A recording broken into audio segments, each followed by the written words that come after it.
Paz do Senhor.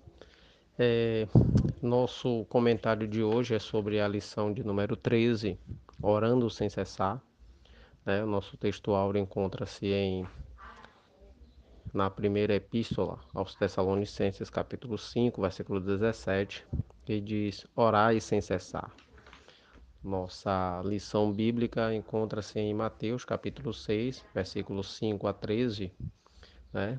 E dentro desse texto áureo, quando o apóstolo Paulo, ele escrevendo de uma maneira bem simples e objetiva, ele coloca assim: orai sem cessar.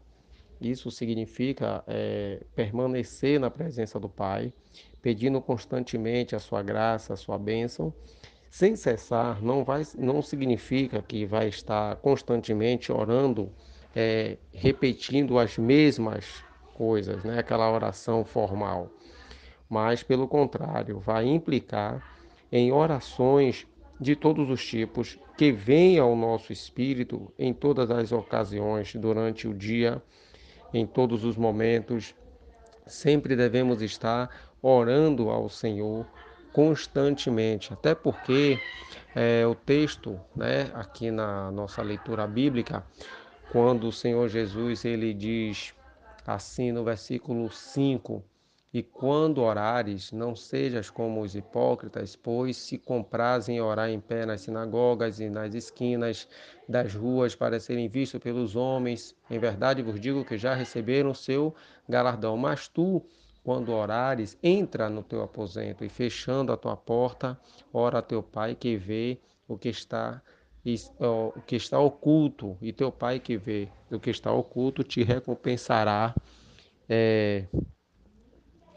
publicamente. Ou seja, nós sempre devemos ter o hábito de estarmos em momentos de oração a Deus, na nossa intimidade, sempre expondo a Ele todos os nossos anseios, as nossas dificuldades, nossos problemas, até porque o texto, lá na primeira epístola, que escreveu São Pedro, no capítulo 5, versículo 7, diz: lançando sobre ele toda a vossa ansiedade, porque ele tem cuidado de vós. O cuidado que Deus tem com os nossos problemas é uma verdade que ela está enfatizada através da sua palavra.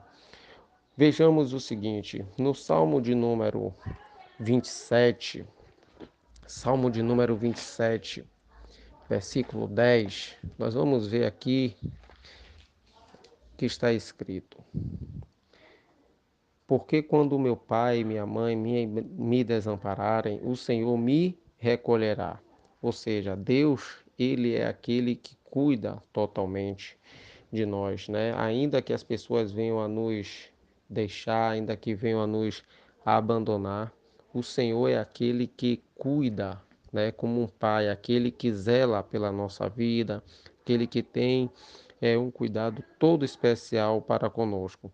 Quando nós olhamos também o Salmo de número 37, Salmo de número 37, no versículo 5, nós também vamos ver uma outra verdade sobre o cuidado de Deus. Entrega o teu caminho ao Senhor, confia nele e ele tudo fará. É por isso que nós, quando estivermos orando, oremos na nossa intimidade, em nossos aposentos, porque há coisas que as pessoas não podem ouvir, pois no mais elas iriam nos recriminar, discriminar, criticar. Mas Deus não, Ele é um Pai celestial e Ele, conhecendo o nosso íntimo, as nossas necessidades, as nossas fraquezas, Ele vai nos conceder graça para vencermos todos os nossos problemas, para que o nome dele seja glorificado em nossa vida.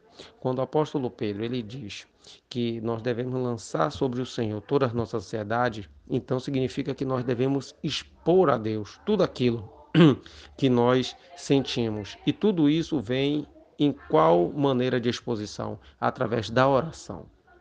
Por isso que muitas vezes há pessoas que oram publicamente, como os fariseus, e Jesus recriminou sobre isso, porque eles oravam não de uma maneira para glorificar a Deus, mas para mostrarem às pessoas ao redor delas que eram pessoas santas, pessoas que tinham comunhão com Deus. E Jesus recriminou esse ato, esse comportamento. Jesus, ele não quer que sejamos como os hipócritas que faziam largas orações e oravam nas ruas e saudavam-se e faziam tudo aquilo não de uma maneira que viesse a ser do seu íntimo, uma maneira natural, e sim para mostrar às pessoas que elas eram santas e tinham proximidades com Deus. Por isso que no versículo 6, no versículo 8, Jesus vai dizer assim: não vos assemelheis, pois, a eles, porque vosso Pai sabe o que vos é necessário. Então, Deus sabe de todas as coisas e nós devemos expor ao Senhor tudo em oração. Ademais, nós temos também que entender que quando Jesus fala a respeito das orações que não fossem tidas de uma maneira repetitiva, repetitiva, veja que o verbo grego batalogel, que significa repetir palavras sem sentido, é isso que Jesus está dizendo, porque quando nós oramos pelas nossas famílias, pelos nossos filhos, quando nós oramos por tantas coisas, nós sempre vamos estar repetindo as orações no mesmo propósito, ou seja, eu quero um emprego, eu quero a solução daquele problema, aquela causa na justiça. Vamos estar sempre pedindo a Deus para que Deus solucione aquilo, ou seja, estaremos repetindo os pedidos, mas não será vã repetição. Por quê? Porque não são palavras, não são pedidos sem sentido. Ela tem um objetivo. Por isso que quando Jesus enfatiza o exemplo daquela mulher, daquela viúva que constantemente ia até o juiz importuná-lo, então aquilo ali é um exemplo que Jesus está nos dando de que nós devemos estar perseverando nas orações. Nós devemos persistir na oração, orar sem cessar, orar sempre e com fé de que Deus é poderoso para nos atender. Na oração do Pai Nosso, aqui no terceiro tópico da lição, o escritor da lição ele colocou aqui assim de que a oração do Pai Nosso, que está em Mateus e em Lucas, seriam duas situações e locais diferentes. Isso não é verdade. Por quê? Porque temos que observar que no Evangelho de São Mateus, no capítulo 5, que está se referindo ao Sermão da Montanha, Jesus fala de muitas situações, não é? E então Mateus, o escritor, ele vai colocar essa oração do Pai Nosso aqui no capítulo 6 do seu Evangelho, a partir do versículo 9, ele vai introduzir essa oração dentro das bem-aventuranças, porque ele achou conveniente colocá-la aqui, já que Jesus está falando de muitos ensinamentos, suas beatitudes e orientando e ensinando, então ele colocou aqui, dentro desse sermão da montanha, a oração do Pai Nosso.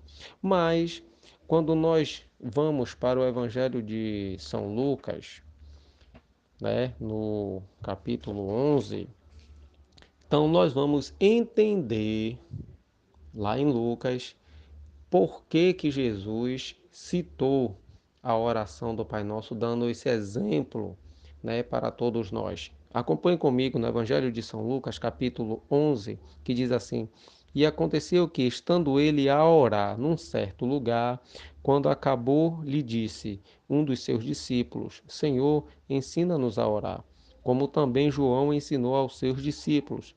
E ele lhes disse: Quando orardes, dizei: Pai, santificado seja o teu nome, venha o teu reino. né? E aí ele vai citando, né, a oração do Pai Nosso e pronto. Então nós entendemos que a oração do Pai Nosso, Jesus citou aos discípulos quando um dos seus lhe perguntou, lhe pediu: Senhor, ensina-nos a orar. E aí Jesus disse: quando orardes, orareis assim. É por isso que quando nós vamos para Mateus, Mateus não dá esse detalhe para nós. Ele apenas é, coloca dessa maneira: portanto, vós orareis assim. Pai nosso que está no céu, santificado seja o teu nome. Então, esse portanto, né, está aqui grafado no versículo 9 do capítulo 6 de Mateus, então ficaria uma coisa um pouco vaga, né? Simplesmente assim, Jesus foi citando essa oração tão importante.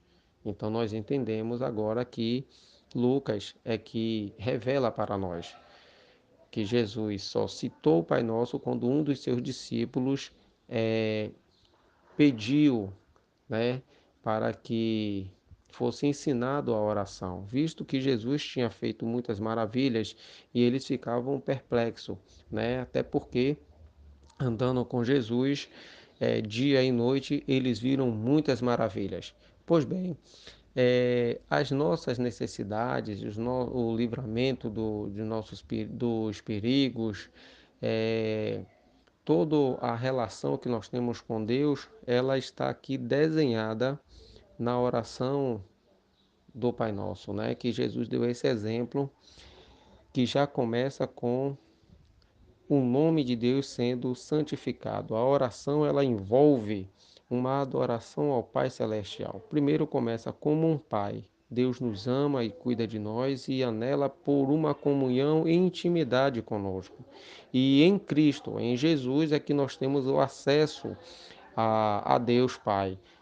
E devemos adorá-lo e expressar as nossas necessidades, tudo aquilo que vem a nos afligir e a nos incomodar. Por isso que isso aqui ratifica muito o que Pedro disse, escrevendo lá na sua epístola, quando fala assim, lançando sobre Deus as nossas ansiedades, porque Ele tem cuidado de nós. E aqui depois ele cita sobre venha o teu reino. A oração ela deve ocupar-se com o reino de Deus na terra agora e com o seu pleno cumprimento, o seu cumprimento lá no futuro. E devemos orar pela volta do Senhor e pelo estabelecimento do seu reino eterno, ou seja, do novo céu, da nova terra. Devemos orar pela presença e a manifestação espiritual do reino de Deus, e isso inclui na operação do poder de Deus através do Espírito Santo, ou seja, através da obra evangelizadora, no qual nós, além de pregarmos o evangelho, vamos estar orando para que as pessoas sejam curadas e libertas do poder de Satanás, né? Estabelecendo o reino de Deus para que os homens venham conhecer a verdade do evangelho. Seja feita a tua vontade. Ora, nós devemos anelar com toda a sinceridade que a vontade e o propósito de Deus é, sejam cumpridos tanto em nossa vida como na vida das pessoas que nos rodeiam, né? Nossos familiares, nossos amigos, porque o plano de Deus é que todas as pessoas venham a conhecer a sua vontade, a conhecer a verdade do Evangelho e serem salvas, né? O pão nosso de cada dia, essa oração contém as nossas petições concernentes às nossas necessidades diárias, e Deus ele tem nos dado, né, o pão de cada dia quando nós dormimos e acordamos, porque o Senhor nos sustentou. É um dia que ele nos dá força, nos dá graça para trabalharmos, para produzirmos, para agradecê-lo também. E perdoa os nossos pecados, como nós perdoamos aos nossos ofensores, aos nossos devedores. Na oração devemos tratar dos nossos pecados e também devemos estar dispostos a perdoar aqueles que nos fizeram o mal. E devemos ter esse entendimento, porque se não perdoarmos aos nossos devedores, Deus também não nos perdoará, visto que lá na Epístola aos Romanos, no capítulo 8, no versículo 17, está escrito que: e se nós somos filhos, somos logo herdeiros, também herdeiros de Deus e co-herdeiros de Cristo. Ou seja, se nós somos filhos de Deus, nós devemos perdoar, porque Deus perdoa. E se nós não perdoarmos, estaremos querendo nos colocar numa posição maior do que Deus. Se o Senhor, o Deus Todo-Poderoso, perdoa, quem sou eu para não perdoar aqueles que me ofendem e me perseguem? Por isso que Jesus, ele sempre disse que nós devemos orar, nós devemos perdoar, nós devemos amar, viver em sinceridade, em comunhão. Isto Jesus deixou o exemplo quando ele aqui na terra, ele procurou viver de uma maneira íntima, em uma comunhão perfeita com o Pai Celestial. Que Deus assim vos abençoe em nome de Jesus.